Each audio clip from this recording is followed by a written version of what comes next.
Hey, how's it going, guys? Captain Kuba here, and welcome back to another. The hell is that? Okay, to another one of the members hangouts videos. Sorry, I was doing something else. I had to turn off my AC because it was being noisy, but now it's making a sound still. I don't even know. But anyway, welcome. Today's Friday, as you guys know, and I didn't change the thumbnail. Give me a sec. Let me just change it real quick. I always forget. Members, yeah, okay. There we go. I mean, it still looks like crap, but whatever. But anyway, yeah, today's Friday, and this is the day that I do the member hangouts. And today we're gonna be watching a God of War level design talk on GDC. Plus, we're gonna be doing a Discord Q&A at the end, a voice Q&A. People will be able to come in. Members will be able to come in and just chat with me, talk about anything they want, God of War related, video game related, politics. No politics. I'm kidding. There's a bug here. I thought I got it. So if you see me spray that, if you see me spray something, I'm trying to get a bug. Hey Anad, how you doing, man? Welcome. How's it going? Let me open up my chat here. Hey Anad, how you doing, man? Anyway.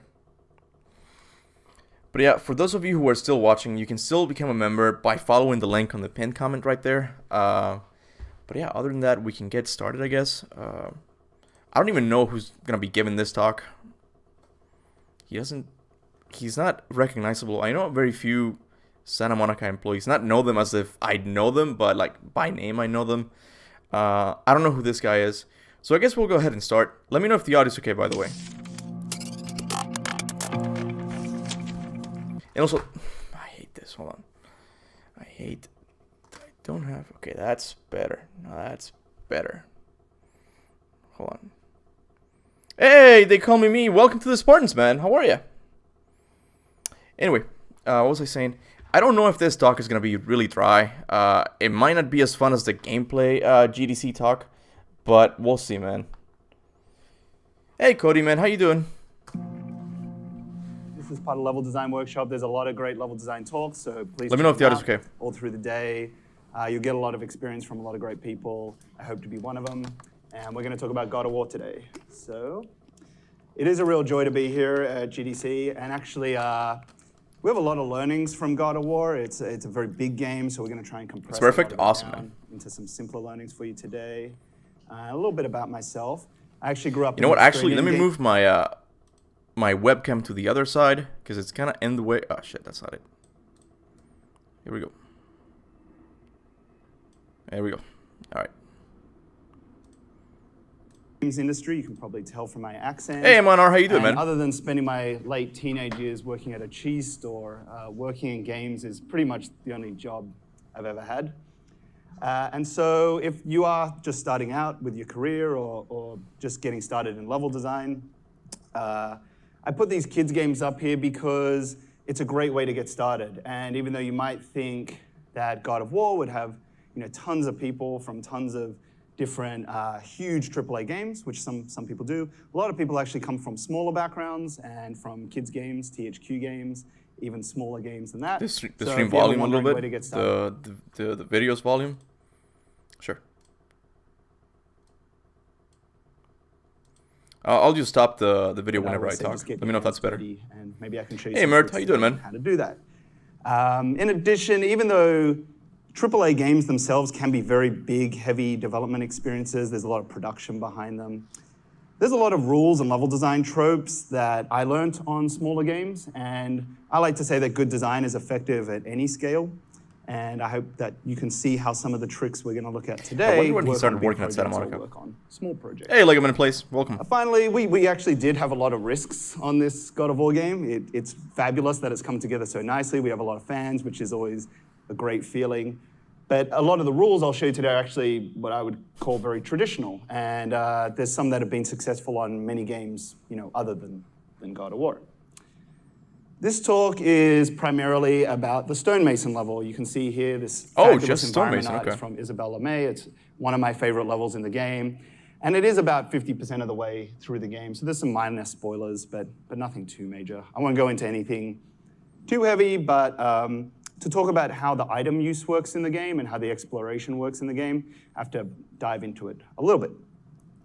As we step through the stonemason level, I'll keep coming back here a lot. This is what I call the level design rules slide. We'll come back here a few times. And basically what we're going to do is go over 6 major rules from God of War's levels. This is one of my favorite parts as well. I mean, it's just, the scenery is just, it's very well done with Thamur in the back. It's cool that in this game you can actually explore a lot more. But he's going to get into it on why the level works. But we'll see. My room is too hot. I don't know if I can stay. I got to go. I'm the same way. It's all good. And what's up, Game Master? Mr. Game Master, how you doing, man? There'll be a little bit of time for questions at the end. If we run out of time, I can meet you at room 305 or 308, and we can keep discussing. And my hope is that by showing you these rules and by showing you the stonemason level, I can sort of use it as a microcosm for the level design of the game itself. It's a microcosm. So we'll check back on this every now and then. It's sort of the anchor to the presentation. And then we'll go into the level. I'll show you how the level rules work out in practice. And I'll show you some of the beats leading up to the level. And you'll kind of get how the overall flow packages up from level to level. So to get us started, here's our first rule. It's all about core pillars. Sometimes a contentious topic in game design. Some people really like to use core pillars. Some people don't. I think they're great.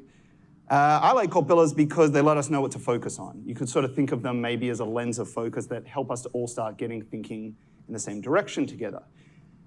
And we can't do everything in every game ever, nor do we really want to, right? Because if we do things with a bit of focus, what we'll hopefully end up with is a few things that make the game really special, something that actually helps to separate it from every other game out there. And so you can think of the core pillars as creative building blocks. And as we step through this talk, I'll be going over core pillars a lot. But before we do, here's a quick history lesson. God of War 1, 2, 3, and Ascension, the PSP versions, they all have core pillars that focus on a few key areas as well. You might describe them as combat, platforming, and puzzles. And as you probably remember, God of War was actually a game with a rail camera. So it was often seen as this best-in-class, bombastic action game, action-adventure game. But by 2014, there was a very strong feeling both inside the studio and outside the studio that we needed to start looking at these core pillars and the anatomy that really makes up the game itself. Now, for a franchise to switch up its core pillars is not the type of thing you want to do all the time, right? Because what you're actually going to start to look at is, are we reevaluating the things that players find most fun about this game? Members only chat doesn't apply to my. Okay, Nick, you're the exclusion, I guess. Because I mean you're a mod. I just wish I could have ran through Thamur's beard. How would you have run up Thamur's beard though? It's not the Matrix. Is Thamur bigger than Kronos or wait? Is Thamur as big as Kronos or is he bigger?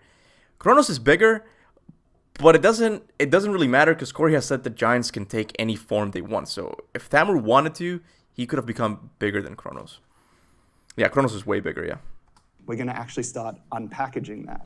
We're going to take all the pieces of the engine, spread them out on the floor, and see how they all fit together. So with that in mind, Corey Barlog, our creative director, and a few key team members Never heard of him. siphoned themselves off for a little while, and they had the goal of creating a new set of pillars. The 3 pillars that they came up with, and I won't step you through the full process of how this was generated, but they were very successful, were combat, narrative, and exploration. And for level design, this is a very big change. It's great. It starts to give us a lot of things to start focusing on, but it actually also starts tapping into a lot of things that we sort of lack expertise in at Santa Monica Studio. But it's a good opportunity to start thinking in new terms and how we take on modern design challenges. We can't keep doing the same thing forever, so how do we start thinking with a new lens of focus? You can start asking yourself, all right, well, what would Combat 2.0 even mean? How does this work with a new camera? How do encounters work? How do we build fight spaces? Sure, a lot of people say they want to be a modern narrative game, but what does that even mean? How do you tell stories? What are the components that come together to make that I'm actually using happen? One of them. And a lot of people think of exploration just in terms of larger spaces, but how big is too big? How wide is too wide? What do you even do other than just exploring or roaming? Puzzle wasn't a pillar? Damn. Well, I mean, you do have puzzles within the game. I do like God of War 4's approach to puzzles. There's a few of the bigger puzzles, like the one from God of War 1, all the way to 3 and Ascension. But those are on the lesser side. But you get like tinier puzzles spread out throughout the campaign, which make it more fun, I think, in my opinion. Kona demands cat ears. I'm actually using one of the cat ears to prop up my phone so I can read the chat, because otherwise it would just slide off my keyboard. You were wrong about Atreus affecting all the God of War worlds, aka pantheons. When Corey said the world is out of balance, he's talking about the Norse pantheon, aka their world. You know what, Iman? We're gonna get to talk about that today, okay? You goddamn bug, where is it? We're gonna get to talk about the worlds and the pantheons and all that, okay? I know you're looking forward to that. The puzzle where you like have to set the moon and the earth was hella amazing, honestly. It was pretty fun, yeah. And of course, at the center of all of this, you have Kratos and Atreus, trying to tell a father-son story. So you're trying to take combat, narrative, and exploration as your first pillars of focus. And at the center of it, you're trying to think of how this will all tie into a father-son story.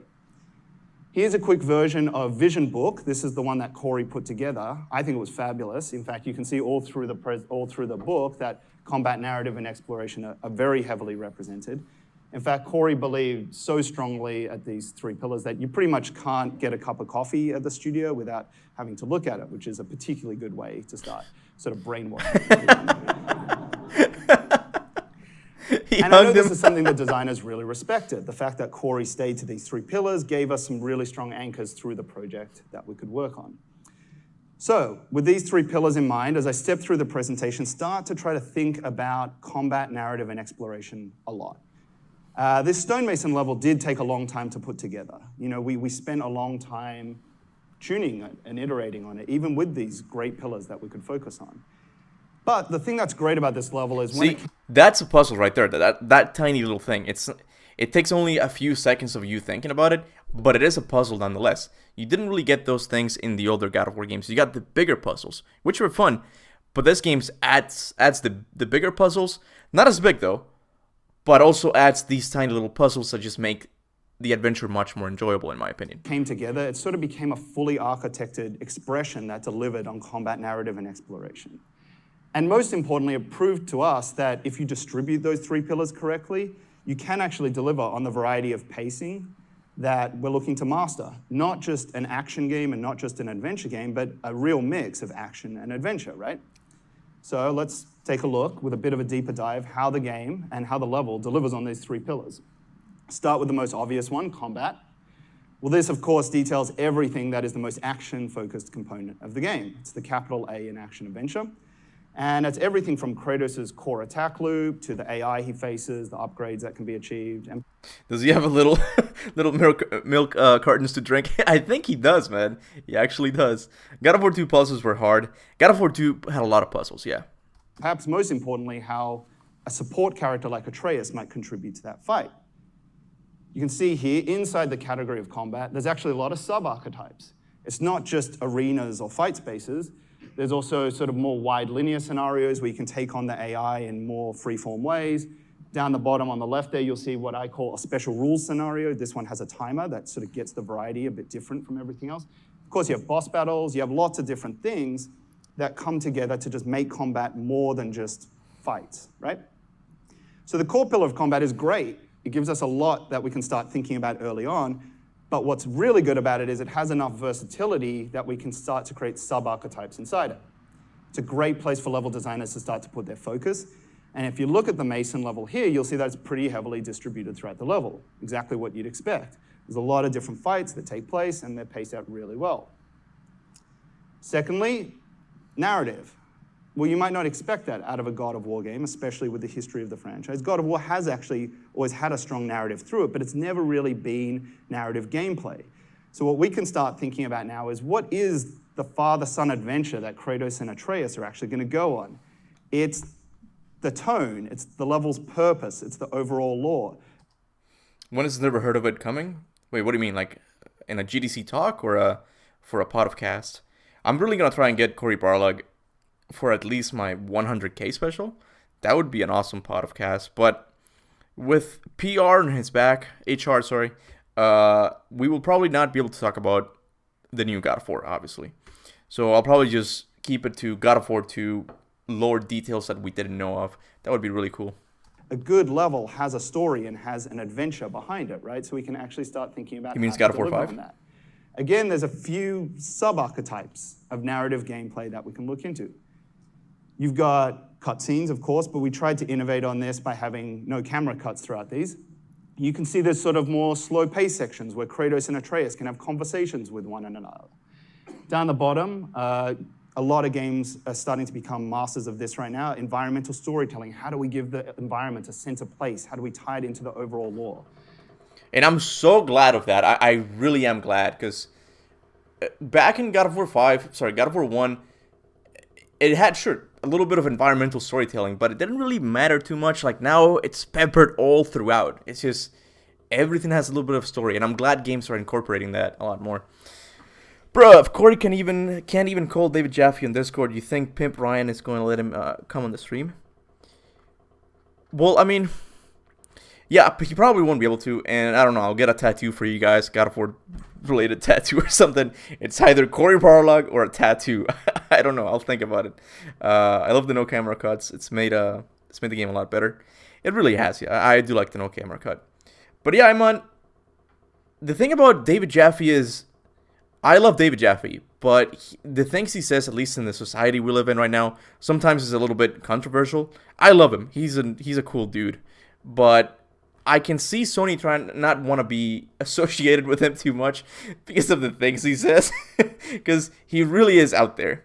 Or Bruno. I might be able to get Bruno. Who knows? And of course, you can see on the bottom right, even Atreus has little animations that shave your head on put in stream. the levels to try and emphasize and accentuate his state of mind. There's even little secrets that allow the player to find lore. There's a lot of different categories inside that core pillar of narrative, and that's great. Again, like combat, it gives us a lot of different versatility and variety that we can create inside the level. If you look at it from the top-down perspective, you might even be surprised how much narrative is inside this level. And that doesn't even include the fact that you're in a level with a giant, interesting-looking fallen giant, right? So once again, you can see we're able to get a lot of variety and density out of that sort of initial pillar of narrative. And rounding out the three pillars is exploration. And this is what I would consider to be the most complicated of the three pillars. The pillar of exploration is great. It represents the desire for larger layouts, sure. It represents the desire for more wide linear spaces, of course. But it also represents the design shift in the camera. The fact that you can actually move the camera around now means every space is more explorable than before. There's a famous phrase taught to me earlier in my career by Morgan Jaffet, which is camera is genre. Where you place the camera is possibly what type of game you are making, right?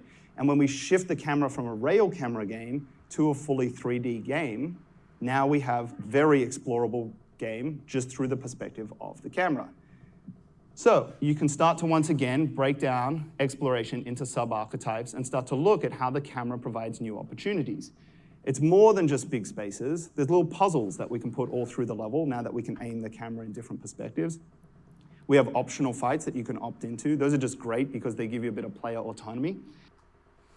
You should get Corey after God of War 5 comes out. I can probably get him. Yeah, after God of War 5 comes out, I can probably get him. Like, he would be down to talk to me, I'm sure. Let's see. Kuba would truly become Kratos again if he shaved his head but kept the beard. I kind of want to keep the beard until the game comes out. Nice long time since John last stream, but it's good to see you here. Yeah, they call me woo comments got deleted, but I couldn't see it, and I don't know why it got deleted. And finally, this level actually connects to the game's hub, which is the Lake of Nine, and we'll go into that a little bit later, but it's a larger sort of discussion about how exploration and level-to-level flow works. So once again, you can see that exploration is pretty heavily represented in this level. Of course, it does bunch up a little bit in the most explorable space, which is the Mason's mini hub right in front of his head. But also, if you look at the back end of the level, it's more than just building big spaces. We want you to seek out nooks and crannies in every room, even if it's a more linear space or a load hallway. We want to fill that full of secrets, lore, additional moments, and so forth.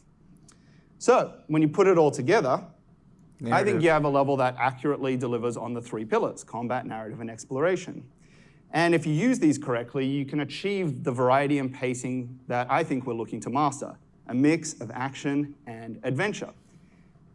The stonemason level is sort of what you might call one of the more level designery levels as well, right? It's particularly good at this. And it's not a full vertical slice, and we don't treat every level like a template or anything like that. But it was a particularly good level to get online early in the project because it really did was. prove to us that if you mix and match these three pillars together, you can get a lot of versatility and you can get a lot of variety. And this is in essence why I believe in core pillars so much.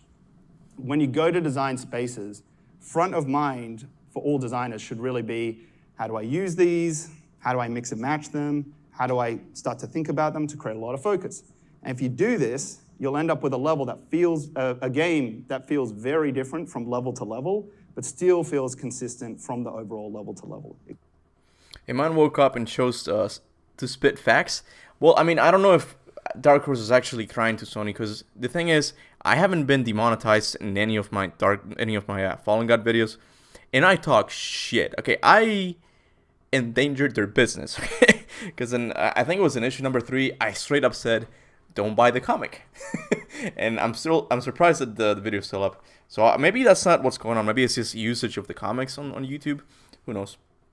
At least we know Kratos can kill a hippo.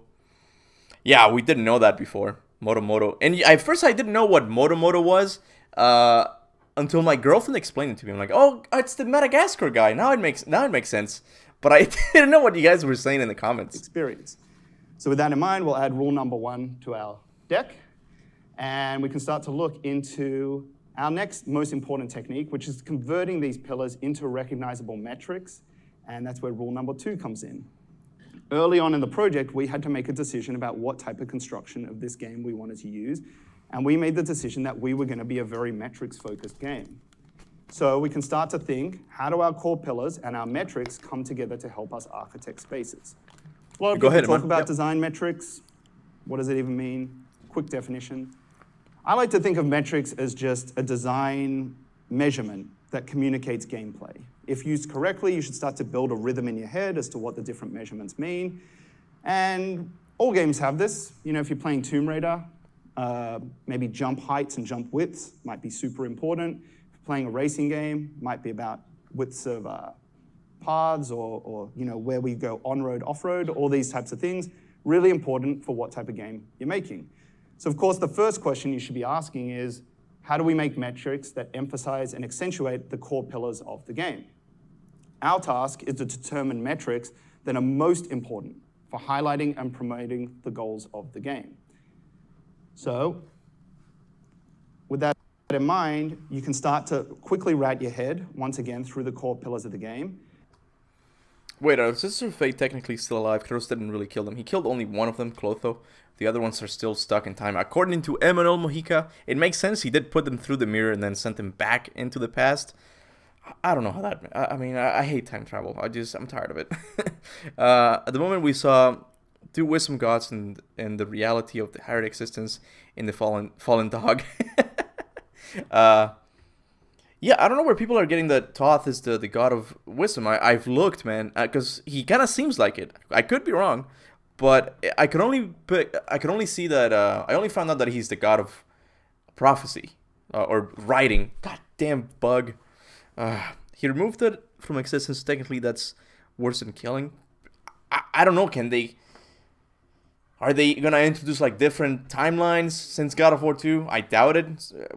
Bruno says it's a circular thing, so I don't know.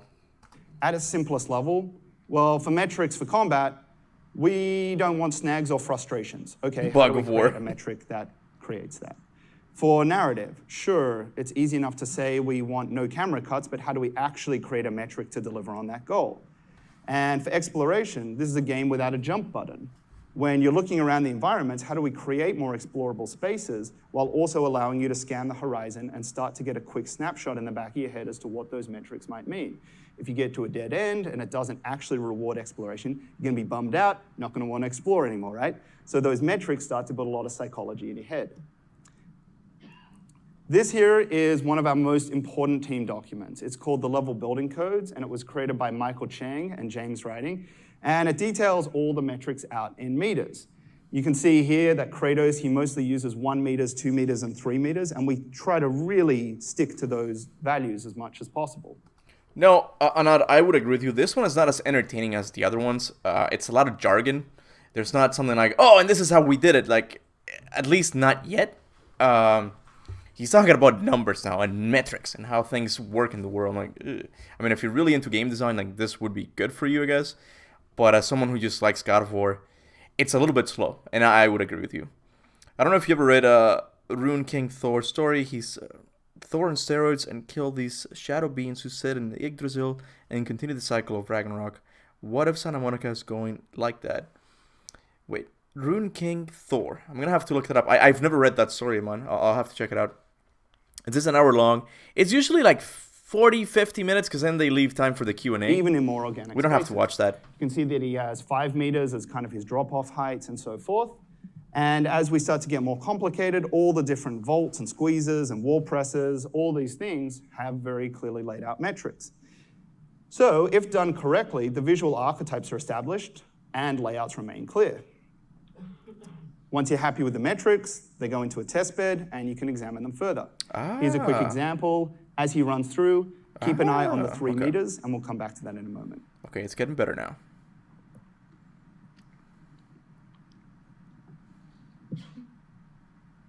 So it's pretty straightforward stuff. You can see everything's nicely laid out.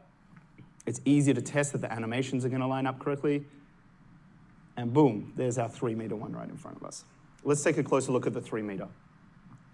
3 meter boost is I love this one. It's really simple because it's a vault that Kratos can do to get to an upper ledge. I think it's interesting how he does it with one arm. Like I can do pull-ups, but I wish I could do like one arm pull-ups. I've seen people do it, and Kratos is pretty much just like one arm, just boop. He's using his legs to prop himself up, but still, like, just one arm. Kratos becomes an Olympic athlete. Yeah, it's a little coarse. Higher plane of existence gods are like shadow beings who continue the cycle of pantheons getting destroyed. Again, yeah, it could be that, but they don't seem to be evil at the moment, Timon. I don't know if you would agree with me on that. They don't...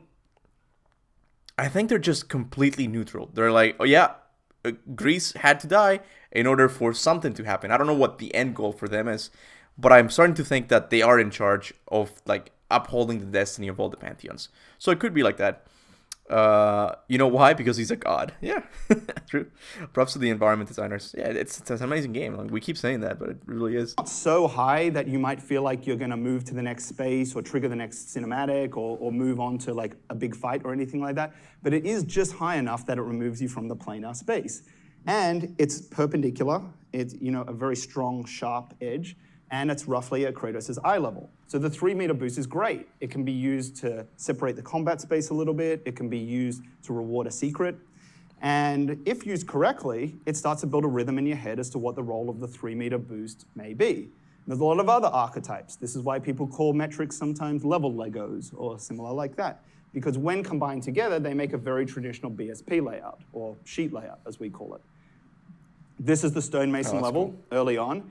And you can see that these metrics were very early attempts to start to see how these level rules may start to come together. Over here, you can see that there's some early attempts to get combat spaces and combat metrics laid out correctly. Up the top, you can see early examples of vaults. And down on the bottom right, you can see that these are some early attempts to start working out what his climb metrics and climb animations might look like. As we get further into development, these metrics were actually pretty successful. And so we started to look into more advanced ones. If it is in Kratos' mind, how does he have the Golden Fleece? Yeah, I saw that Game Master. I really don't know, dude. Like, I don't know what they were doing. Again, Fallen God might be interesting, like, retroactively, like, once we actually figure out what's going to happen with the higher plane of existence. I do think they're teasing it. They just didn't really know what to do too much with him, because they kept it very vague. They didn't really flat out confirm, yep, we're the higher gods of the higher plane of existence, you know. It's just like, is it a dream? Is it real? So it's kind of vague. Matt Sophos didn't even want to answer me on Twitter. He might not have seen my tweet, but they're keeping things under wrap right now. I just keep staring at your fan for some reason because I guess it's in the corner. I'm sorry. I can't go anywhere else. I don't think they're evil. I think Kratos is their hand of justice. They put him on the path of killing gods if they become too corrupt. It could be that. And that's the thing. It kind of confirms my theory about his immortality a little bit. Because, like I said in the video, like those gods are responsible for the blades following him and him not dying. which means is that he still has a purpose. Whatever that purpose is, the higher plane of existence will not let him rest. That's why whenever he has died, something happens that brings him back to life. It's not that his molecules don't let him die. It's just that he's got buddies up on high, That is Thamur Sheesh. That is Thamur, yeah. He said Lego God of War confirmed. do you guys like that? The Lego games? I never got into them. You can see that we added little jump gaps. This is maybe a little bit more rhythm that we can start to build into the nav metrics. This is rhythm. The environment artist told us that slopes was something that was super important to them based on their research of the Nordics. So we started to look into what IK heights would be and how we could build with those in mind. And finally, a point of pride for me is you'll see over on the right-hand side, that initial metric that we created for the fight space has actually retained its design. And even as it got a more sort of detailed pass, it's actually held its structure. That's spot on. This is the value of laying it out correctly. So when you step through the stonemason level, you'll see there's a really basic core path. And now we can start to think once again how all these metrics come together to make combat, narrative, and exploration. Here's our 3 combat spaces. You can see there is a more wide linear space at the. I'll be honest with you guys. I mean, I think the level design in God of War is fine. But I don't know. I really don't see them. Why would they make a workshop talk about level design in God of War? For me, like level design talks, I would be interested in a Mario game, and a game that's a platformer where it's the levels are really complex. Because especially with these games that there's no platforming, there's just walking around. They don't seem that impressive. They're very well done, and it adds to the experience of the game. But I don't really see how they made it into a talk. Lego Jurassic Park games are cool. Again, I don't really like real life Legos, let alone like actual Lego games. The Lego games are fine. Cap, I found a tweet of Bruno, just like Corey and Matsov was calling the Greek pantheon its own universe, further confirming my stance. Okay, we'll talk about it later, man. Jesus, man. Up the back, we've got a more traditional arena scenario that takes place at the head where we can increase intensity. And then actually, on the back right there, you'll see that this was a space that we also laid out to be another arena, which is a bit too similar back to back, right? So we had to introduce a character there to spice it up and make it a bit more interesting. In terms of the narrative pillar, you'll see that the Mason himself is pretty much a perfect narrative setup. It's a fallen giant whose last breath has frozen the entire world around him. It's a great setup. But despite what you may think, we don't know every line of dialogue or every piece of narrative that is written at the start of the project, right? So what we try to do is lay out the space so that there's tons of opportunity for banter or environmental storytelling or set pieces in general. And that means that the writers can come in at different phases in the project and still make interesting moments between the characters. And finally, up the back there, this is one of the cinematic transitions. This was a very early attempt to try and work out how we were actually going to funnel you from gameplay into cinematics with no camera cuts. In this example, Kratos uses a climb, and that's a great way to limit his movement so that we can start to create blends between gameplay and cinematics. And in terms of exploration, you can actually see here, this is where I showed you the jump gaps earlier. This was kind of a failed experiment, even though the level designer Kai Zhang did an incredible job of this level. The what? Actually, we found out that if you're a game without a jump button, it's just not that fun to move around and lean into the nav. So later on, we actually swapped these out with little bonus puzzles that involved throwing the axe. Whoa, hold on. What did he say? A failed experiment, even though the level designer so that there's tons of opportunity for banter or environmental storytelling or set pieces in general. And that means that the writers can come in at different phases in the project and still make interesting moments between the characters. And finally, up the back there, this is one of the cinematic transitions. This was a very early attempt to try and work out how we were actually going to funnel you from gameplay into cinematics with no camera cuts. In this example, Kratos uses a climb, and that's a great way to limit his movement so that we can start to create blends between gameplay and cinematics.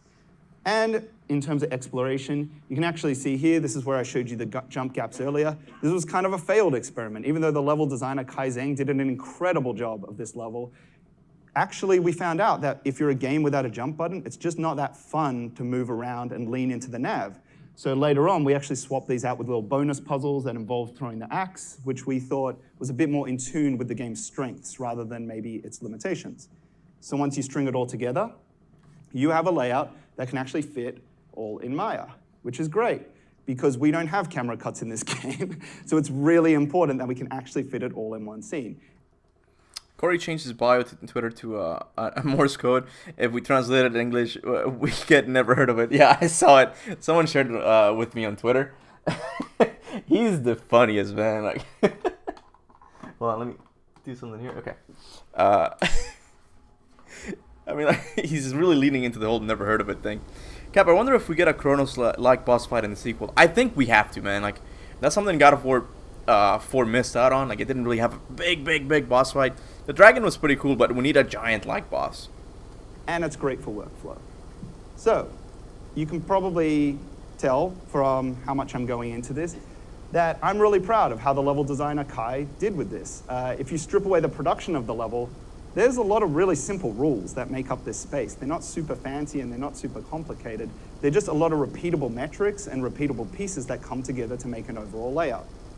And ultimately, it's the core pillars and those initial metrics that are the first building blocks of level construction. If you know your core pillars and you have a generally clear layout, I believe you'll have a strong canvas for more complicated decisions, right?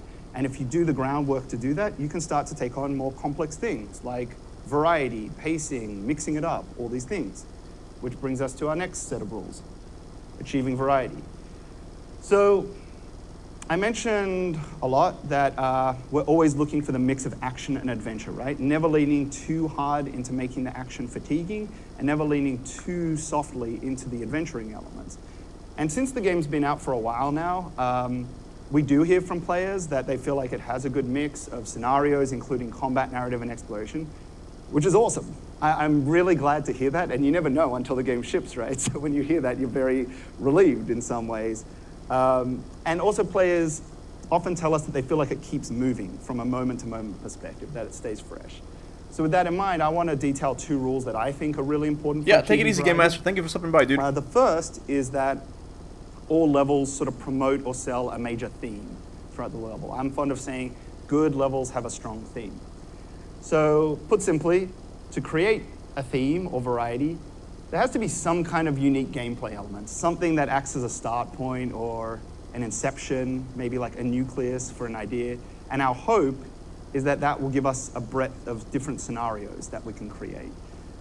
And once that unique gameplay element or that unique level toy or whatever you want to call it has been established, it sort of becomes an anchor for the level. If you establish it correctly in the level and you teach it correctly, then we can be confident that we can start throwing more complex scenarios at the player and more complexity and more variety at the player through the course of the level. Yeah, okay, so Lego Man Places, they just told us that the bird was going to be a boss fight, but we never seen any gameplay or GDC-wise about the bird.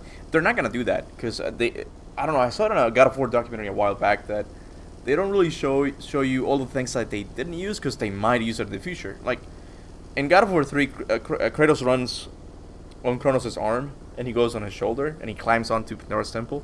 That was originally in God of War 1, and they just reused it for God of War 3. So I just don't know if the bird's gonna be a boss battle. I really don't know, because like, why would he not attack us in Helheim? They could come up with a story reason for that, but I just find it odd. And it's also odd that Kratos nor Atreus nor Mimir mentioned the bird at all. Someone said that in the chat already, but I don't know, it's just weird. I don't think there's anything there. It's just like they kind of dropped the ball with the bird. Like he was gonna be a boss, but they just kept him in there. Maybe Corey thought of, maybe I could do this. Maybe I could have him as something else in the story. I don't know. And once you got enough of these scenarios strung together, you got a theme, right? So that brings us to our second rule. All critical path levels unlock a new ability. Put simply, these are distributed about every 90 to 120 minutes or so. And as above, these are the unique gameplay elements that drive the theme throughout the level. Most importantly, since a new one's unlocked every 90 to 120 minutes, it helps the level to make it feel different from the one before it, and it helps the level to make it feel different from the one after it. It's a lot of good variety, it prevents a lot of blandness, right? Which is always a little bit of the fear. Making bland levels is not great. So you pair these 2 rules together, you got a basic flow. Every level unlocks a new ability, and then we can use that ability to drive a theme throughout the level. What was the ability And once we know our unique ability, the level designer can sort of go hog wild. We can start to think about how this mechanic will work with combat, narrative, and exploration. if it's a really great mechanic, it should be able to talk to all three of the most important elements of the game. Personal favorite of mine is the hook shot, right? Everyone loves the hook shot. You can use it to navigate, you can use it to fight, you can grab rupees with it, you can solve puzzles with it.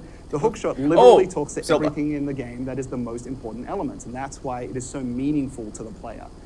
And so, if paced correctly and the items are meaningful, then players will actually get excited and anticipate the next big unlock. So here is the ability that's utilized in the Stonemason level. It's called the shock arrow. See what I mean? Like, people really disagreed with my top things I want to see in the game. That's what I mean. Like, it needs to have like more Metroidvania aspects to it. Like, you pick up an ability and then you can use it somewhere else. It brings depth to exploration. But people were mad about that and the whole RPG things. But yeah, because in the Thumber level you get the chisel, but I mean that's not really a fun mechanic. It's just, right? You need to have something else. I don't know. They really love the God of War trolls. Oh, when they put the God of War troll instead of the bird. Yeah, I mean. And shock arrows are super basic. Shock arrows are magic arrows that Atreus can fire at red crystals, and they go boom. And that's pretty much it. But it's actually awesome because its simple design allows for a lot of versatility. If it's too complex a level mechanic, then we're really going to struggle to create a lot of variety, or we're going to struggle to have scenarios where the player might be under duress and actually be able to use the mechanic. So its simplicity is actually terrific. So, of course, before it looks like this in the game, we do a really basic prototype to make sure it's actually fun and that it's going to deliver on this potential versatility and variety. And here is the prototype. Is he wearing a shirt? What is it playing? Oh, what's that? What's that song? Kratos finds the cave.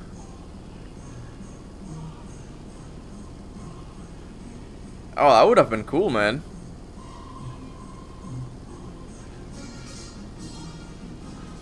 What the hell is that song?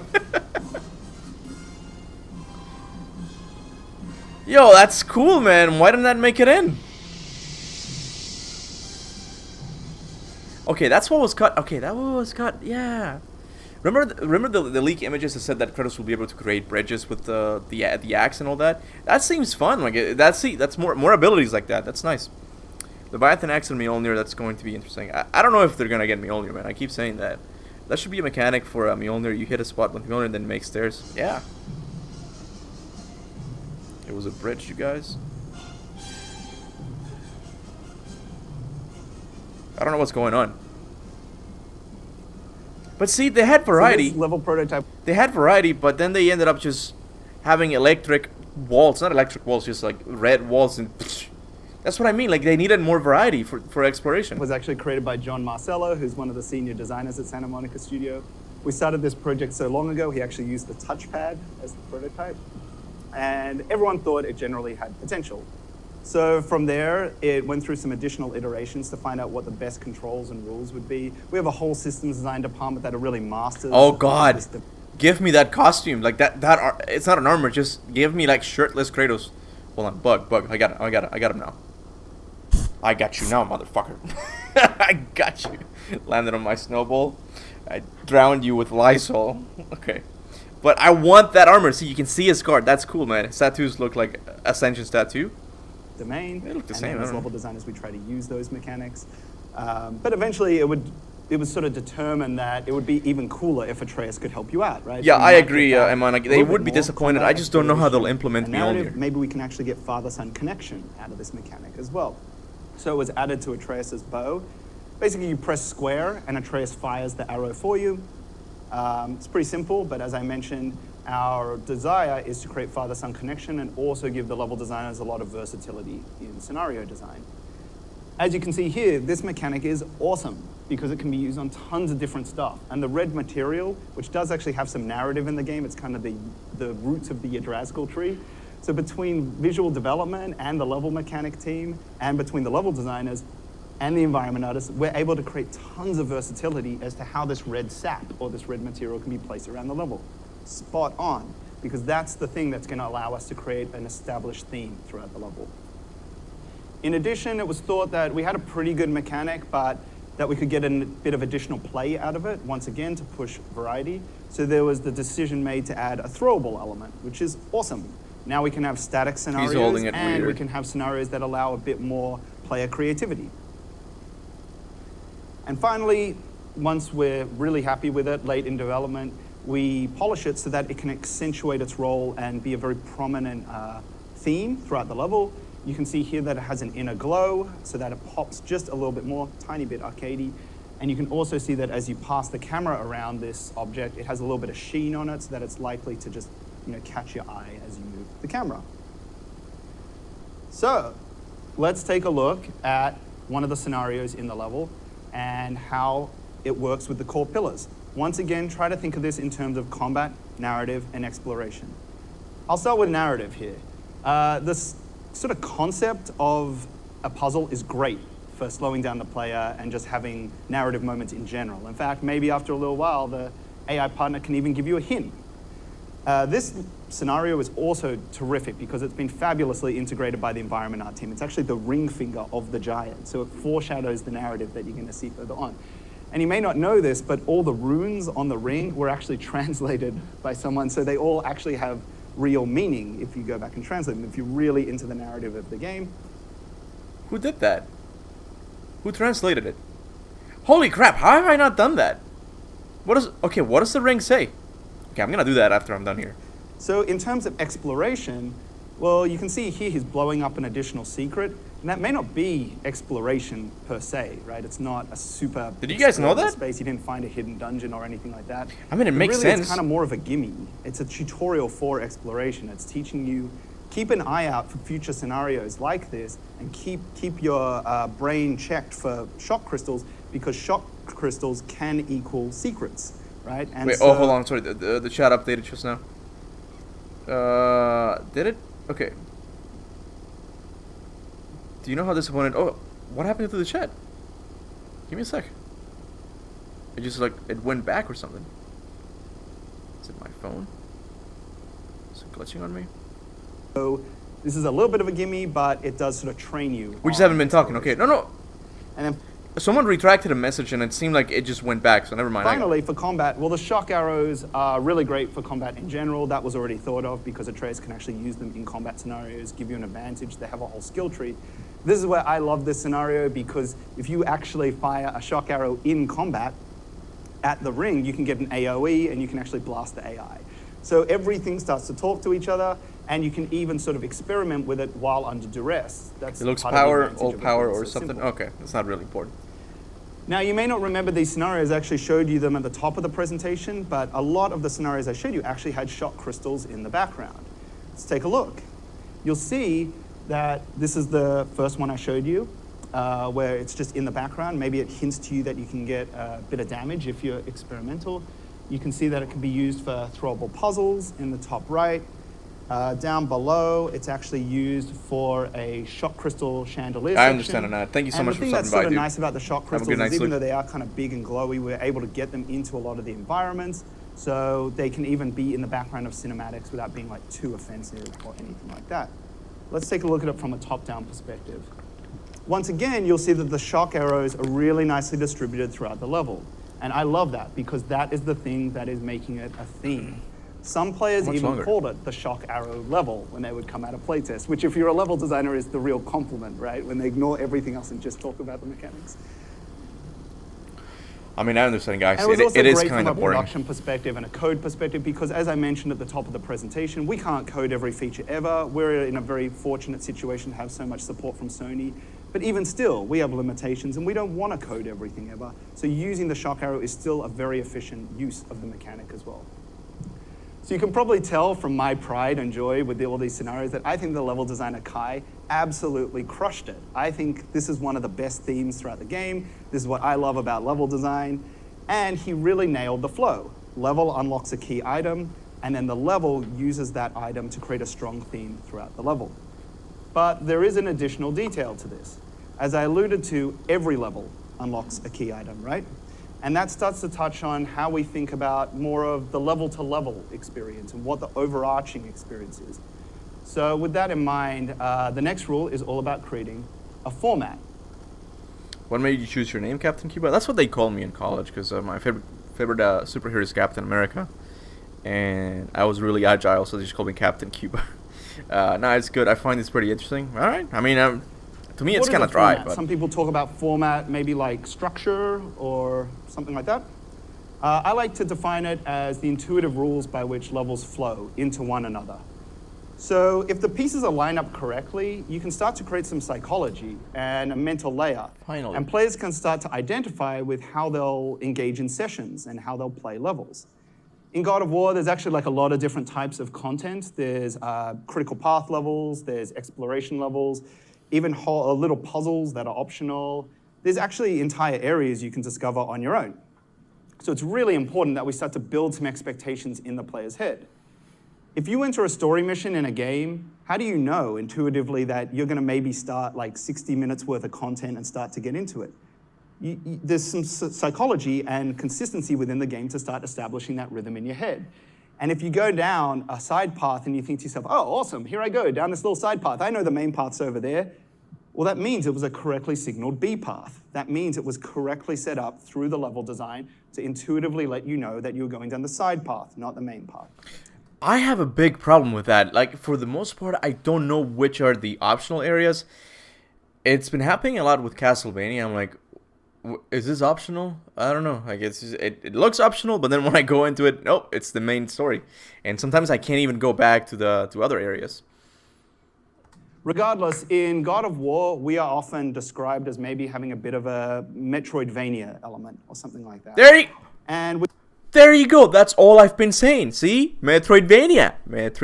Santa Monica, just hire me, man. Just hire me as a consultant. I'm the best, you know? We often hear from players that they know when they can continue the story and when they can go exploring, which is great. That's exactly what I'm looking for. So our next rule works with all the previous rules before it to try and create those expectations and deliver on those results for the player. It's really simple. It's just about giving the player a clear exploration break. As I mentioned before, all levels, they give you a key item, right? And our exploration break is the opportunity for you to experiment with that. It's the thing that lets you know that it's time to go and use it in a more playful or free-form way. So I'll go into a step deeper on how that flow achieves basically the Metroidvania element. So in the previous level, as I mentioned, the theme is the shock arrow, and we try to deliver on that all throughout the level. But what you may not have noticed is that the shock arrow actually ceases around the 3/4 point in the level. On the way back out through the level, there's no more shock arrow scenarios. So what's the deal? Did we like run out of money or run out of ideas, something like that? No, this is actually where the boss battle takes place in the level. It's what you might describe as the key turning point. So going back to our triangle, the first 3/4 of the level delivers on the theme. And then we hit a key turning point. Now, it doesn't have to be a boss battle. It can be anything you want. It can be a key story moment. It can be a major chest or some kind of acquire. It can even be a revelation for the character. But what matters is the final quarter of the level is dedicated to teaching the new item or teaching the new ability. If done correctly, it's an embedded tutorial of sorts. Okay. It's sort of the type of thing where learning is fun, right? It's a hard thing to accomplish, but if you do it, then the player is sort of fooled into the fact that they're doing a tutorial. And then to wrap it up, our last rule finishes with an exploration break. So going back to our top-down map, the first 3/4 of the level makes up the shock arrow distribution. And then our It boss really battle was Lego here Man. creates the key turning point. And then we use the last 25% of the level to reward the new item, which in this case is a magic chisel that you can use to unlock different doors around the game. There's 3 scenarios, so you confidently learn. 3 is always a great design number. And then finally, we wrap up with an exploration break. So in summary, we have everything we need now. We've created a strong theme, and we've given you an exciting item. We've taught you how to use it. Yeah, I don't know if you're being sarcastic, Steven. Yeah, he's like, yeah, this is so entertaining. And now we capitulate with an exploration break. What is the net result here? Why is this even important? Well, it creates a very natural motivator It to does. explore. They call me You Woo. are excited to go exploring because you got a new toy, and you only got to use it 3 times, so you might want to keep using it, right? It's brand new. And you're motivated to explore because you might have actually seen areas in the game that use this ability. That's great level design if we can plant it in your head as you go. And finally, you're given a very clearly signaled break. You don't have to worry. You know that this is a good time to explore, you know that this is a good time to go off the path, and you know this is a good time to confidently explore and experiment. Okay, who does that in games? Who actually? I'm honestly asking, like, who, like, explores additional stuff, like, while you're in playing the story, like, for the first time? Do you like, oh, I'm gonna go and do a Valkyrie all of a sudden, or do you stick to the story? I'm someone who sticks to the story and then does all of the optional things at the end. What about you guys? I'm convinced that we are not gonna get God of War trailer until 2090. To put it I don't know, simply, dude. it actually takes a lot of mental load to plan a path around an exploration space, to navigate by POIs, to look for secrets, to find things. And I want you to use your entire mental energy on that. I don't want you to be wondering if you know how to use an ability or if you know if it's the right time to be exploring. So by threading you in the back part of the level through the tutorial experience, we can make sure that when you go exploring, you have everything you need to go to the hub. Now here's how we achieve a format. You stack a few of these triangles back to back, and you have a consistent format that can be used to inspire and motivate from a level-to-level perspective. Our first level starts, we teach a theme throughout the level, we hit a key turning point, we reward a new item, we give you a clear break to explore.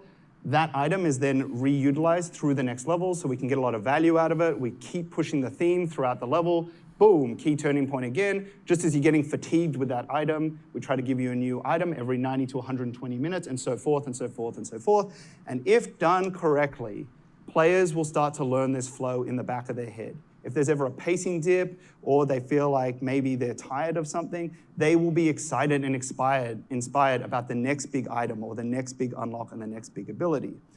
The promise of new and cool items also comes with the promise of varied themes and varied scenarios. Because we've shown you that these new items and abilities give you lots of different gameplay in the different levels, the flow is motivating. And most importantly, we can actually use that motivation to prioritize exploration. Here's a quick example.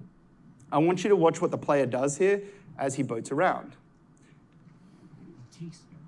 Magic led him to new forms of experimentation. We're back. New levels of depravity.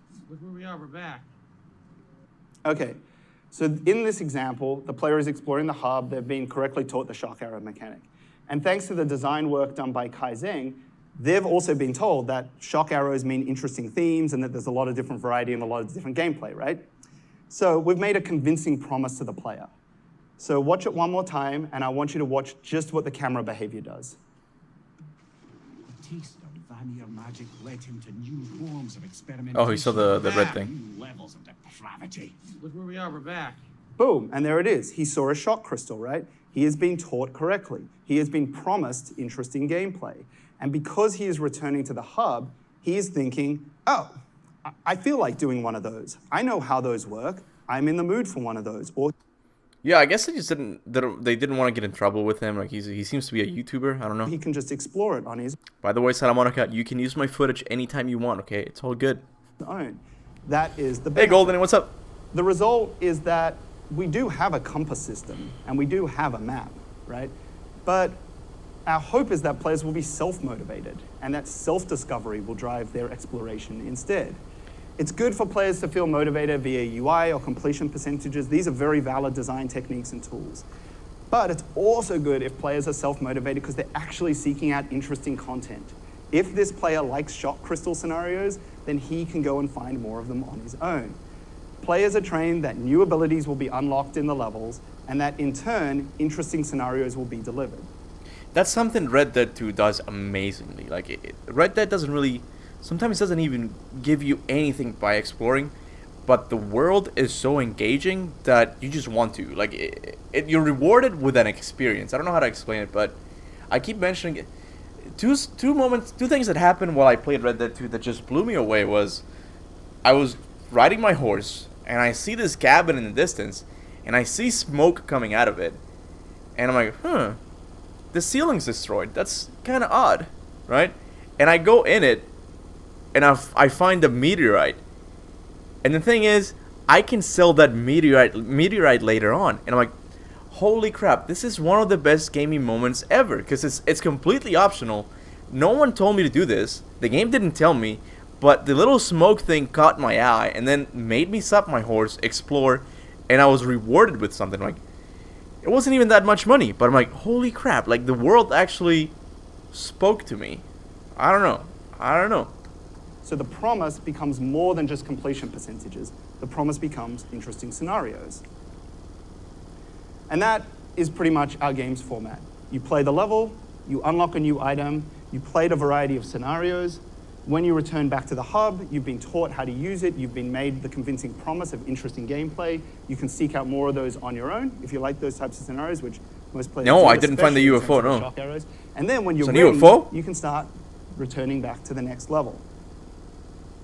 So that is why we give players such clear exploration breaks, and that's why we set up so many expectations leading up to those expectations. I'm gonna have to play Red Dead 2 again. And now that we have a good, what you might call level-to-level flow or level-to-level philosophy, our last rule details the final tool we need to sort of tie it all together. It's about creating an overarching layout that can actually emphasize that psychology. The difference between a hub and an open world could maybe be a whole like GDC presentation of its own, right? There's a lot of different things to dive into there. But for today, what I want to talk about is how a hub, through its very physical design, mirrors the level-to-level flow that I've shown you earlier. It presents it as a playable layout. Is the What? And the hub is our way of creating information in your head as to where there's a playground for experimentation and exploration versus where the critical path will take over and continue the story. Yeah, man, I did not know that, man. And see, that's one of the reasons why I'm scared of playing Red Dead, because I know it's gonna consume my life. Like, once I start playing, I will not want to stop playing. It's just, there's so much stuff to do, and I want to see all of it. I want to find all the mysteries, all the nook and crannies and stuff. Like, a house being lit up by UFO, that sounds sick, man. And it's completely optional, I'm sure. So, with that, we're over to rule number 6. Hubs are not open worlds. There you go. Let's start with a quick definition of what a hub actually is then. A hub is a centralized location from which spokes emit.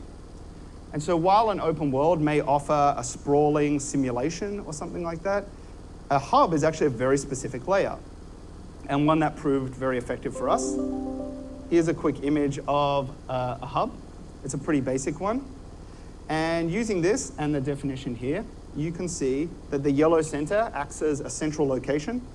The arrows coming out represent the spokes, and the blue circles represent the destinations or the endpoints, right? So, a lot of people describe a hub as a wagon wheel. That's a pretty popular comparison. And using our definitions, we can start to Yeah, run it's that Deer's through Temple, yeah. Quick sanity check. Central core, spokes, and endpoints. Or in level design terms, you could maybe recontextualize these, and you might call them a centralized site or pathways, and maybe the endpoints are destinations or levels or dungeons or something like that. Here's a popular example you're probably aware of, Shadow of the Colossus, Boo. one of the greatest games of all time. I mean, The player I like it, but I always got lost with it in that game. But anyway. always returns back to the Colossus Temple at the center of the level. Then they start to go exploring, and they find more destinations on their own, and they're always reverted back to the central location, right? In popular culture, Disneyland is probably the most well-known example. It has the Mickey Mouse statue in the middle. You take pathways out, you find the different lands, as they are called.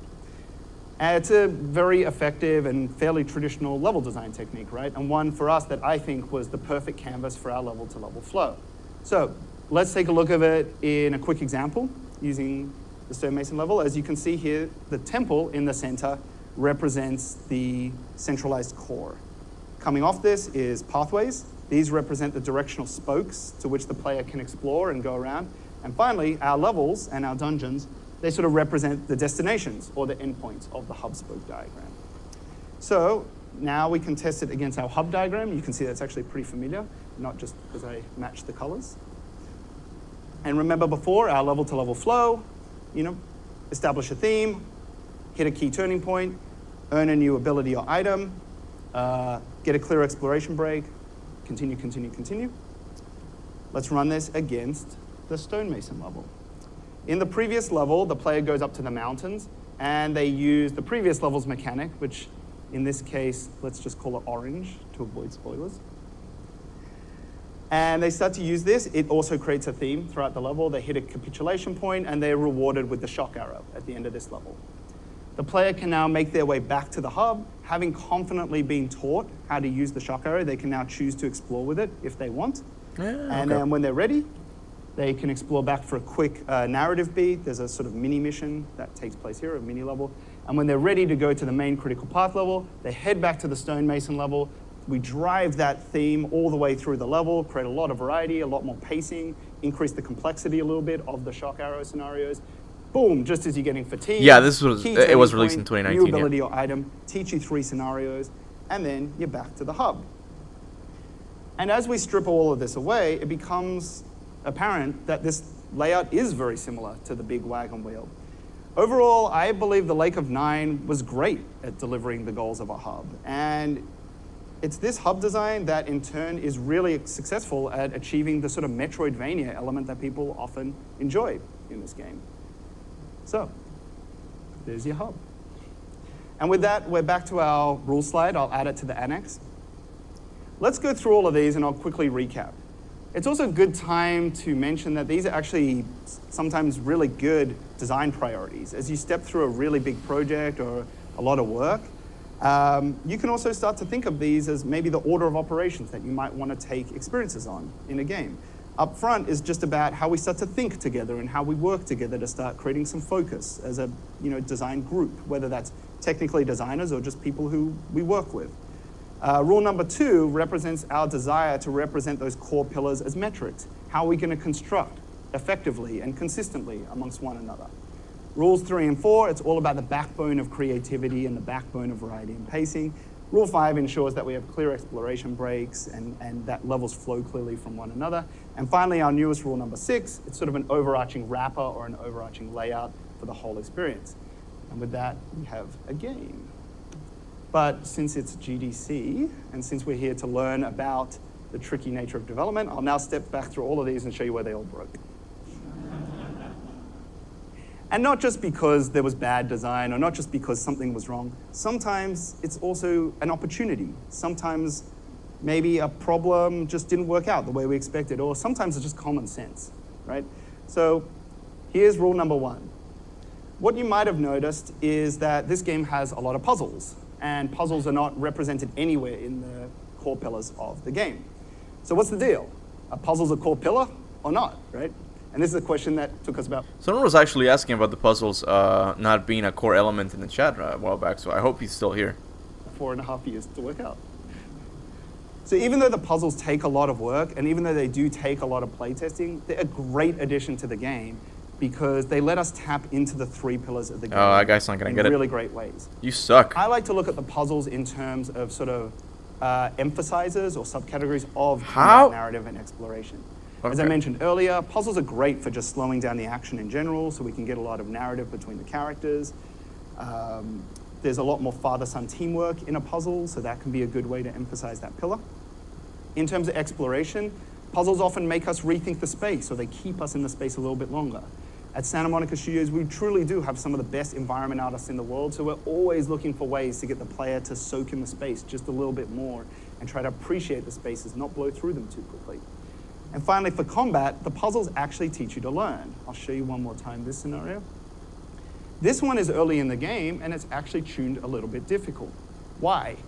Because we would rather that you fail on this scenario a couple of times and learn how to throw the axe more effectively so that when you step into the more complex scenarios in the game, you have trained yourself how to do something that doesn't really exist in any other game. Throwing an axe and recalling it is fairly abstract. It's something that makes this game unique. It boils my blood when I see a YouTuber press R2 in this part because R2 is slow for puzzles. Yeah, I don't know why they do that. I guess it's because it's a harder hit, but still, it's way slower. I didn't even do this puzzle. I just listened to the Fates voice line that happened there. Oh yeah, the Lord Stone, I guess. And so by tuning this puzzle just a bit difficult, we can be guaranteed that sort of the types of players who will engage with stretch content or more complex content are also the types of players who might train and master more complex mechanics. So in short, puzzles are a big part of the game, but they're not a core pillar. Number 2, we are a metrics-based game. So the Norse landscape itself is really organic and really mysterious, and that was one thing that was very obvious to us from day one. But metrics are actually really rigid, and they're deliberately so. So how do you kind of tie these things together? There's a natural conflict that emerges, right? So here's a quick example of where it broke. I've shown you my favorite example, which is the 3-meter boost. And on the right-hand side, you can see that there's a lot of debris or shrub. So in the testbed, it looks great. You can see that it's a very clear perpendicular object. It's kind of turreted in this example, so we can accentuate the nature of it. But by the time we put debris over it, it sort of loses its ability to be an architectural piece. What now? What are we going to do? Get mad at each other, blame each other, scream at each other, go into each other's files, pull out shrubs? No. What we actually did is come up with a style guide. This indicates where shrubs and debris should actually be placed and where design metrics need to be kept important to keep things clear. Fortunately, we have an environment team who is extraordinarily talented and very passionate about the game. Hey, Gladiator, and what's up, you man? might think that pitching to a team, hey, we're going to talk about rules for shrub placement or where shrubs can't go, might be the most boring conversation ever, but actually everyone really rallied together to talk about how we could create a style guide for shrubs. And the net result is that shrubs and debris can actually be used not only when they're removed, they not only make spaces very clear, but if you put them in certain places, they can actually act as a deterrent as well. So by creating these two style guide rules, we could actually basically create organic placement where we didn't want you to go and architectural placement where we wanted to emphasize you going. So there's a lot of positive and negative visual expectations that you can actually create. Also, what about rules 3 and 4, variety? All levels have a theme, right? Not in the back 25% of this game. I'm not going to spoil anything for you, but the reason is twofold. Like, what's the deal? Did you run out of money again? Did you run out of ideas? Was like 4 years too long to make a game? Did you not want to go to 5 or 6? No, we don't have an unlimited budget on features, and we do try to use them as effectively as possible, right? And when we started to paper plan the game, we did realize that we were going to run out of mechanics and that we didn't have an unlimited budget and that we didn't want to spend forever, just prototyping and whatever. So the back part of the game are really more about mastery than about newness. Keep in mind, all of the level theming that I mentioned earlier, it's not specifically about creating new items all the time. It's about creating variety. And there is more ways to create variety than just adding more mechanics to the game. So here's a quick example. The temple flip level towards the end of the game is often, let me get that up for you.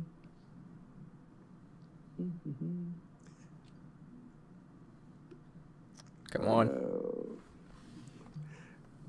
Well, the temple flip level of the game is actually often described as final exam. And what that means is that it uses all the previous level mechanics of the game together. And so let me get this back up and running. I think we've crashed. I would have given them a lot of budget, and if the game was bad, I would have fired them all. No, like Corey said in the Racing Kratos documentary, if God of War 4 had failed, he didn't really see the series coming back from it, because Ascension kind of left it on the edge of just completely dying. And if God of War 4 failed, like, we would not be getting a sequel. There we go. Okay. Come on, buddy. So in this example, it's the only time in the game where Crusher Trap and Shock Arrow are used together. The reason for this is that the Crusher Trap is a one-hit KO. And so when we combine these two things together, there is a different emotion and more variety established through the combination of those two elements. So the deeper the player gets into the game, the more they know about the game, and the more you can promote challenge, strategy, and metagaming through the existing mechanics. And the net result is still interesting gameplay, right? It's still variety. Finally, I'll keep this one really quick. Once we had good level-to-level flow, players were still not really understanding, or certain players were still not really understanding where they could and couldn't explore. And we believed pretty strongly from a level design perspective that the hub was the right way to go, that we'd done all the right work, and that we'd created a good overarching format. But some players just really needed to be hit over the head that they could explore. They needed that final confirmation. So to solve this, we collaborated with the writers so that whenever the player re-enters the hub, they're given an additional line of dialogue from Kratos and Atreus indicating that it might be a good time to explore. You can actually see here that whenever they step through these two doors, they'll get a little line of dialogue and they'll say something like, hey, maybe we should go exploring right now. What do you think, Dad? But the thing is, we had to write them so many times so that it was never mandating the player to do so. And so with some of these things, it really does come down to play testing and trying a variety of different lines and trying a different group of reads. See, that's something, I'm a fan of God of War. It's probably my favorite game of all time. But that's something that, like I said, Red Dead and Breath of the Wild 2 do a lot better. Because it's, you know that rule in cinema, don't say it, show it? It's kind of like that. Show me something that makes me want to explore. Like, just the glimmering red thingy doesn't do it for me. At least for me. I'm just speaking from my own experience. It just doesn't do it for me. Like the smoky cloud things in Red Dead do, or the dragon flying in the background of Breath of the Wild. I'm like, holy shit, what is that? It makes me want to go there, even though it's not part of the story. I think God of War needs a little bit more of that, but we'll see. Finally, hubs are not open worlds. Well, one interesting conflict here is whether we needed to align too much to the purity of a wheel-spoke format. Let's take a look at it one more time. You can see here that the hub spoke is a literal circle, right? Which is great on paper. It gives us a very clear understanding of how it's meant to work. It's a very clear design trope. It's very clear on what we're trying to deliver. But as you can see, the pure nature of a circle doesn't really give the environment team much wiggle room to deliver on the fantasy of a fabulous Norse lush landscape, right? So what we have to consider is, can we deliver on a hub if the elements are made a bit more organic? This is what it would look like if it was a pure circle, and this is kind of what it ended up. Exactly, man, exactly. Yeah, he says, for example, you hear the sound of animals growling, and then you go and see two trolls fighting wolves. You nailed it. You freaking nailed it. You hear a slam, and then some screaming or something, and then you go like, oh, what's going on there? And then you see this fight between two animals. That's awesome. See, that would be awesome. Hey, Crash Avenger, you kind of missed it, but not really. This one wasn't too interesting in my opinion. So you have to start wondering, once we've got this structural center, and we have these pathways which are retained very clearly, how else can we accentuate the hub-like nature while also delivering on the organics? And the answer was that all around the Lake of Nine, there's these additional towers. And even though they may not necessarily create a pure circle per se in terms of a barrier, they do help to create an additional anchor that helps us emphasize the hub. So even though the level itself became more organic, there's still enough hub-like elements that we can retain the core design intent while also supporting the needs of the environment art team. Yeah, I agree, Ligament. It's still interesting, but it is kind of dry. So, summary. I mentioned at the top of the presentation that this project actually did have a lot of risks, right? And even though from a technical standpoint, areas like the Lake of Nine, which was created and led by Luis Sanchez and John Palamarchuk, they worked on it for a long time, and it was a huge technical task to get it up and running. But the nice thing about some of these design rules is that they're pretty easy for us to understand and get excited about. They're mostly what I would consider to be design classics. They're not that fancy. You can see how having a unique item and a lot of variety in each levels is going to drive themes and make things fun, right? Yeah, take it easy, man. You can see how having a hub will be a good overarching wrapper to a game and to an exploration experience. And that's why sometimes going with a design classic is really great. Amongst all the technical challenges or additional creative challenges that we're trying to solve together, a design classic can sort of let you predict ahead a little bit. You're confident that it's going to come together, and you can focus a little bit more on the day-over-day challenges. So if I can leave you with one kind of wrap-up thought, it's this. I love a design classic. They let you create foundation. They're awesome. They give you structure, they give you canvas, all the building blocks for a game. But they are pretty much just that. From there, it's really over to the team and over to creativity and over to variety. You do need a strong foundation and you do need a strong design canvas, but a canvas is not inherently interesting on its own. So I'll leave you with one final rule, because the thing that elevates a design canvas into an actual experience is a lot of creators coming together to add texture. Thank you. All right. Yes, we're not going to stick around for the Q&A. I'm not interested in that. But we can have our Q&A now. I know Iman is dying to talk about it, so I'm just going to make the discussion thing on Discord real quick, and then you guys can jump in. So what am I going to name it? Okay.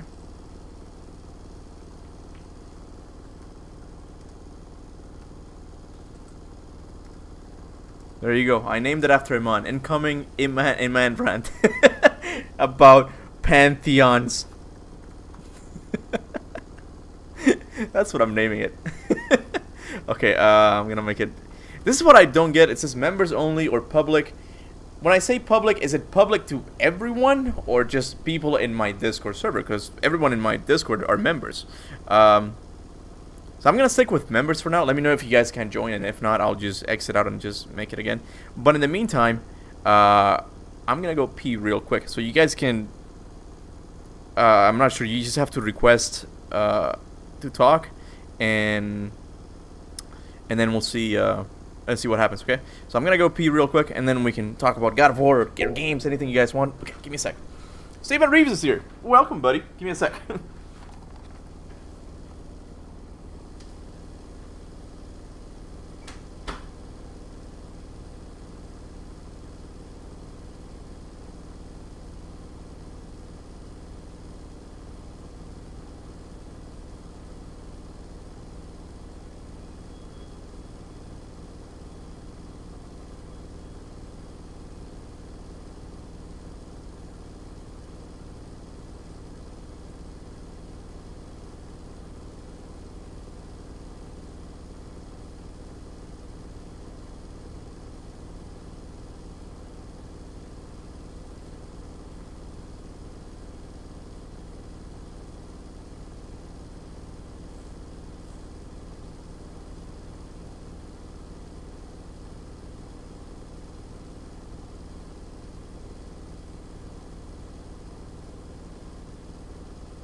Okay, so I'm just gonna turn the AC off for a bit because it's just so freaking noisy.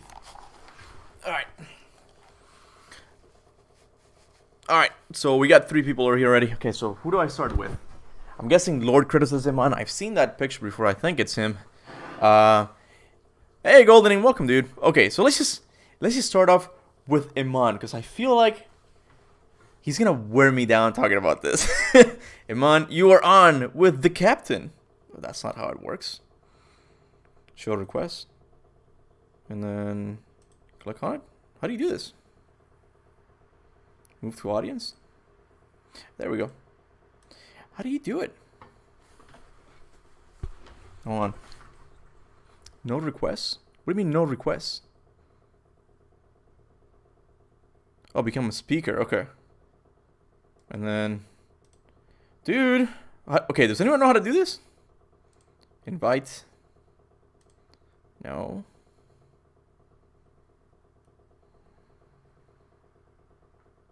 I'm not sure how to do this. You guys gotta click the hand at the bottom of the request. Okay, so no one has requested yet. You guys gotta click this one. He has to request to speak. I already did.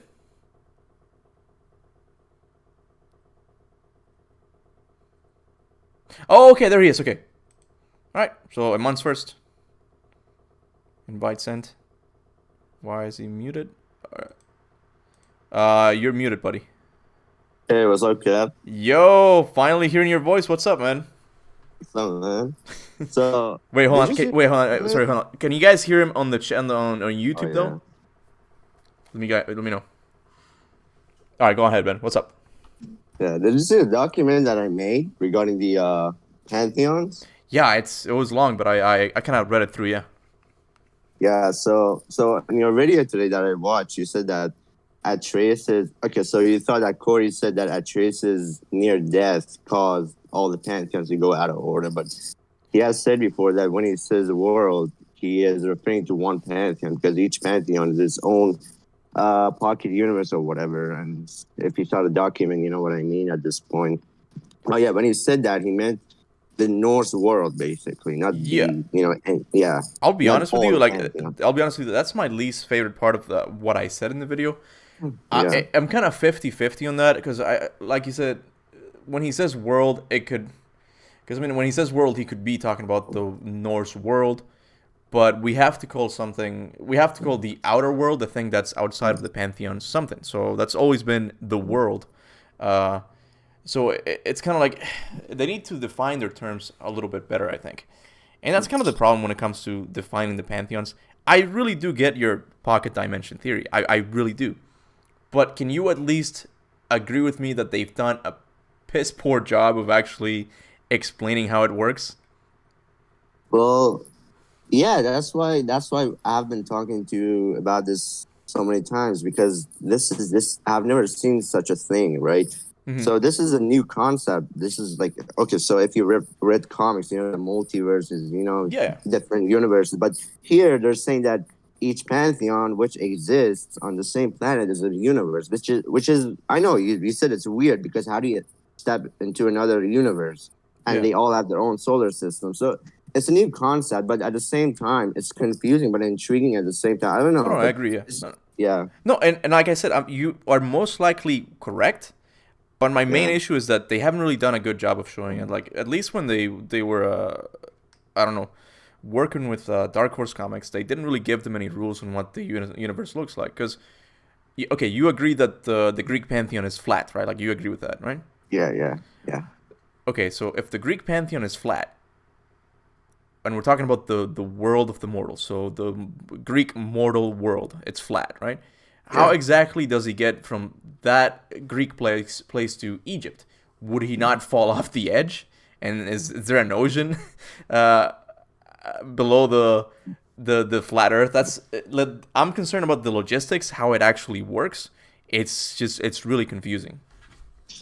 Yeah, I agree with you, because they have not explained it well. And Matt Sofas and what's his name, Bruno, have said that they all exist simultaneously. So Yeah. the interpretations that Mimir says, or in a sense that Uranus created the universe, etc., are all correct. But they have not given the audience a proper explanation. Like, I've been researching it, so I kind of understand. But for other people, they will not know, because they'll think that all the pantheons are just simple countries on the same planet. And as you said, the Greek world is flat. So how do you go from a flat, I don't know, world to a To Egypt, circular yeah. world? He just, Yeah, which because is the Fallen Norse God pantheon. just shows you him getting on a boat and then arriving in Egypt, and that's the other thing. Like, if it's pocket dimensions, they're like very weak pockets, man. Because all of these gods know each other. I was actually watching the interview Corey had with Kind of Funny Games, and he said something that's very interesting. He said that I would have to play it for you guys. I might make a video out of that. I don't know. He says that different mythologies have taken part in other mythologies, so they've been intertwined. Like, they've been visiting each other. So it kind of makes sense with Chains of Olympus now, how the Persians were able to visit the Greek, not visit, like conquer, I guess, try to conquer. So I don't really know what they mean by pocket dimensions. I get it. I do understand the theory. They just need a better job of actually showing it. Yeah, they didn't do a good job of explaining it. But this is another thing that I mentioned in the document. I said, so all these pantheons are together. And for example, I brought up the sun, and I said Helios controls the sun, Skull and Hati eat the sun and moon, and Ra controls the sun. Wouldn't that create a big war among the gods? That was one of my reasons. The when I Aztecs, said hey that- man, turn on the light. Yeah, Getting pissed. exactly. No, I get it. But God of War 3 Yeah. kind of left him in a good area, because Kratos didn't really destroy the sun. He just blocked it with the clouds. Again, that's still problematic, but it's not as bad as destroying the sun itself. But I get it, man. It's something I do wish, like, they do, not a spin-off game, just a sequel that actually takes place outside of the mythologies, and you maybe make it an open world. Actually see how the Greek flat Earth works in this universe, and then you see the pantheons. It'll be a massive open world, but we gotta get logistics, how this world actually looks from the outside, because from the comics it seems like our regular world. Like, he just went from Greece to Egypt. Yeah, because Matt Sophos did say that it is a mythical world. It's magical. So I don't know how they would make it look like, but there's this picture of a ship in the stars in their game. If you've seen it, I believe you've seen it, right? The There's one a in ship. the village where Thamur fell. Yeah. Yeah. So back then, before I did all this research, I thought that Kratos magically traveled like that. I thought he got on some kind of ship and then just Me too. went through the dimensions or whatever. Yeah. Me too. Yeah, but then it's like, no, he just got a backpack and then traveled. That's all they say. So I get it. It's really confusing, man. Anyway, I'm Yeah. gonna let Legoman play stock for a little bit. Yeah. If no one else shows Yeah, up, you alright, can man. come in It and was nice just talking to you. yeah, no, you can stay still, and if no one else shows up, we can talk anything else you want. Okay. Yeah, I'll stay here then. I'll just mute myself. All right, Have a good man. day. Thank you so much for talking.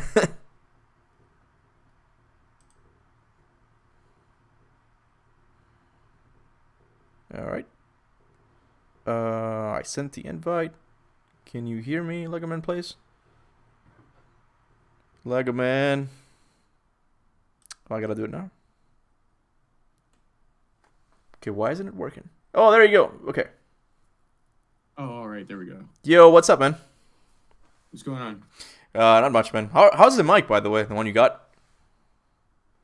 It is very good. It's super sensitive though. Yeah? Like regarding with like it can like hear halfway across my room if I went across there. Yeah. Are you doing it now?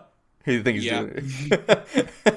Yeah, I don't know if you heard did my mic pick up the fan sound in the background here? What I was Yeah, it did. Just a little bit though. It It's wasn't so like super that's one of the things I hate about Conori's apartment. Her AC is so loud, man. But anyway, what's up, dude? What do you want to talk about? All right, so I've got a kind of a theory about Kratos' shield. The Guardian So- Shield? The Yeah, the Guardian shield. okay. Since on the boat, now this could have just been like the director's thing leaving the Golden Fleece in. Could you think of like a theory of the Golden Fleece being turned into the shield? It would be cool, but I would be down for that because Kratos did tell Atreus that he used metals from his land to make Atreus' knife. So, I mean, did he have the Golden Fleece in God of War 3? I think it was destroyed along with all the other weapons, right? Yeah, it was on the ground. Yeah. So yeah, it's assumed that when you see all of the weapons on the ground, like they were destroyed. Mhm.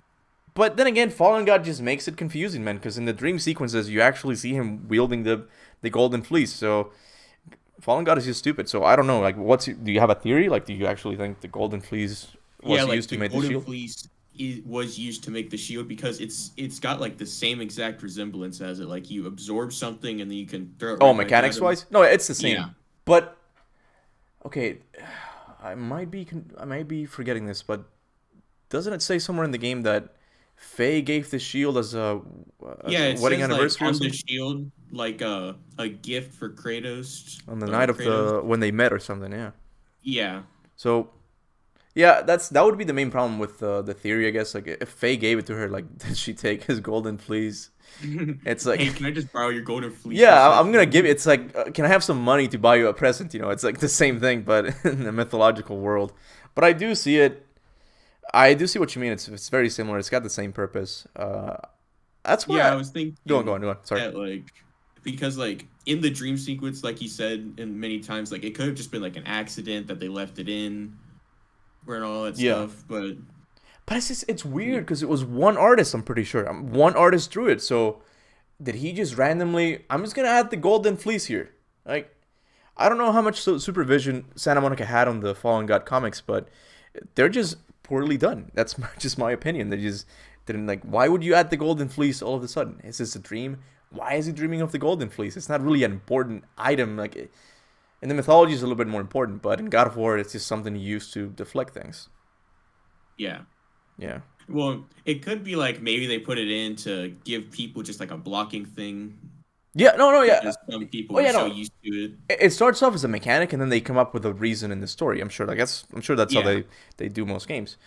But again, like, the only reason is that they've given us so far is that Faye gave it to him on the night of their anniversary. That's it. That's it. Yeah. That's why I want a Faye prequel spin-off game type of thing. I would really like that because you get to see Faye.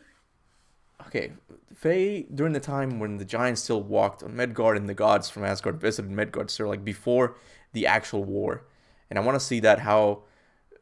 Because I'm sure Brock and that, like, Sindri, played out. I'm sure Brock and Sindri's are the ones who made the shield for her as well, or it might have been the giants. Who knows? It might have. Yeah. Because like Brock and Sindri did make the axe for her. Maybe they also made the shield as well. I do find it odd that they're like, oh yeah, and the shield, we made that as well. By the way, like they don't really say that. It's only Yeah, like they we don't made really- the axe. So Maybe maybe and it's not really included. Yeah, as well maybe- on, like, the wall arts. yeah, maybe it was the giants. I don't know. It's a really cool shield. I like it much more than the Golden Fleece. But I was hoping we'd get more of an explanation in the game, but we didn't. But then again, like they jammed in a lot of things in that game, so who knows, man. Yeah. Yep.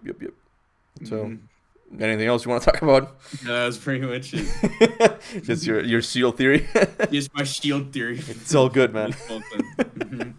But yeah, what are you playing these days?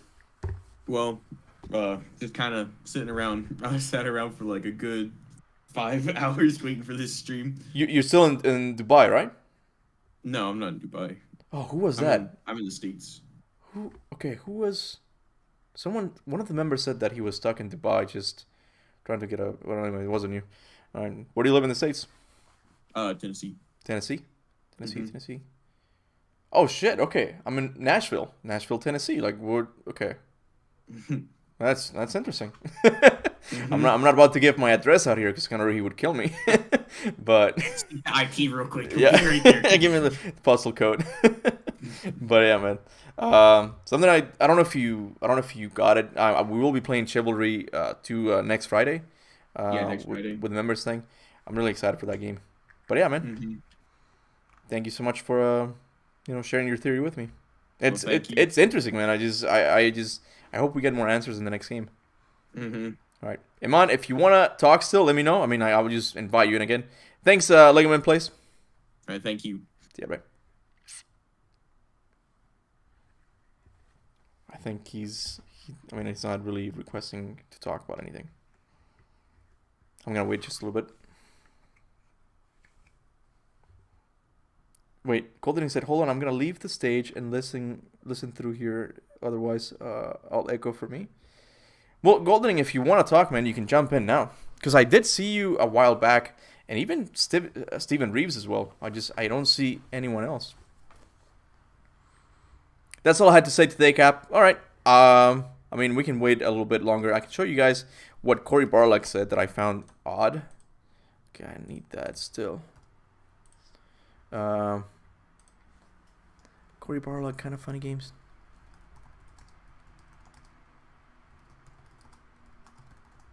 Oh, wow, it's spelled games. This is it? Spoiler cast, it's gotta be done. Oh shit, that's loud, Rob. Let me know if that's loud. I don't have any theories, no, now, haha. We will talk next Friday when we play that game. Cool, man. What's up, everybody? Yeah, this is it. So when I actually left, I think this was the 20-minute mark. Was a lot of attention and a lot of stress in the beginning, and then I passed that stress on to Doria Rousey and everybody else on the amazing cinematics team to deal with, and then got passed on to gameplay and G Trough and everybody else on the engineering side to figure out how we're going to connect all this stuff, right? Yeah. It was a non-stop sort of learning experience for us to find new tricks, and many conversations of why don't we just cut here, well, it's fine, just cut here, even when we go and do white fades, the white fades are solely because we've edited something out and we have to travel a little bit further, so we just don't want to show that traveling. It's like pacing wise it's just not that good. The camera still doesn't cut, it simply moves to that location. We just kind of cover it up just a little bit because of sort of late game edits that we had to do, but at no point do we ever feel like we have to cut, except for the battle I lost in the beginning. Yeah, Pratama, if you want to jump on Discord, you can actually talk to me for a little bit if you want to. If you're down to share your theories or talk about games, anything you want. Which was, if you saw that stream, you saw that Kratos was like pulling the axe off and like slotting I don't know where it is. The game. That was the original intent of all the UI, was everything was going to be in the game. But as we started realizing all the upgrading you needed to do and everything you need to do, it just felt like it's just unrealistic. Like that's a battle that I don't think it's worthwhile for anybody to fight on the first one, because we have so many things to do. Like maybe there's something we do on the next one to kind of eliminate going to the menu screen. Yeah. So even Corey agrees with me with the whole menu thing. It's annoying because it's part of the game's philosophy is no cuts, and you have to go in the menus so many times, and that was his original idea. He just wanted to have it no menus. He just wanted to have the runes in game itself, and that would have been a cool idea. But yeah, We need Brock and Sindri back. They don't do this to us. Get rid of them. We need to watch them put those fucking runes in those slots, guys. Oh yeah, I love those guys. They are amazing. A great arc for them too. I was gonna say. Okay, so I can't. I thought it was in the 20-minute mark, but he talks about how the pantheons have intermingled with each other, and there's hints on it in God of War 4. They're just very minor hints that maybe we're not even seeing. So it's just interesting. I don't know. God of War is just interesting. It's become my love. But yeah, let me see. Let me check Discord real quick. I guess no one else wants to jump in. I gotta say, I really like this idea because I'm someone who doesn't like to read too much. I read your theories, but it's better if you actually explain it to me talking. And I finally got to talk to Iman about it for a little bit. And I kind of I understand that he understands when I say that I understand them. Too many understands there. You understand what I said. And then Legoman Plays came in with his theory, and it's just cool, like actually hearing you guys share your theories. It makes it more. I'm still sleepy, Kuba. It's all good, man. It's all good. But yeah, I mean, like next time if we get more members to join the Discord, that would be cool. I would love to talk to all of you guys. That would be awesome. I understand that you understand about us understanding. There you go. You got it, man. It's just much easier. I'm someone who likes. Look, when I went to school, I didn't really like going to school because it's like, shut up and listen. I'm like, no, I like more the Socratic way. I like to talk about things. Like, what are the implications of this? And same with the theories. I'm like, I like discussing things like, okay, so you say this and that. It's just cool interacting with fans and all that. Yeah, the writers editing is playing it well, which is why you were confused. Yeah, it's just it seems like they have too many ideas at once. Just pick one. But anyways, I guess we'll end it here for now, guys. Thank you so much for stopping by. Like I said before, next Friday, I forgot when I don't know what day it is. Next Friday we'll be playing Chivalry 2. It's such a fun game. I'm already at level 30 of that game, and I'm being honest because I don't like multiplayer games, but I played that game and I can't make myself stop playing it. I like it so much. Just hitting people with war clubs. It's so fun. So anyways, members will be able to play with me. If you're a member, make sure to leave your, send me a message on Twitter. I'll make a community post. I'll make a community post telling my members to leave their PSNs so I can invite them. And then we can play Friday, okay? But July 2nd. Oh, so it's July already. Okay, cool. Anyways, thank you guys so much. Let me exit out of here real quick.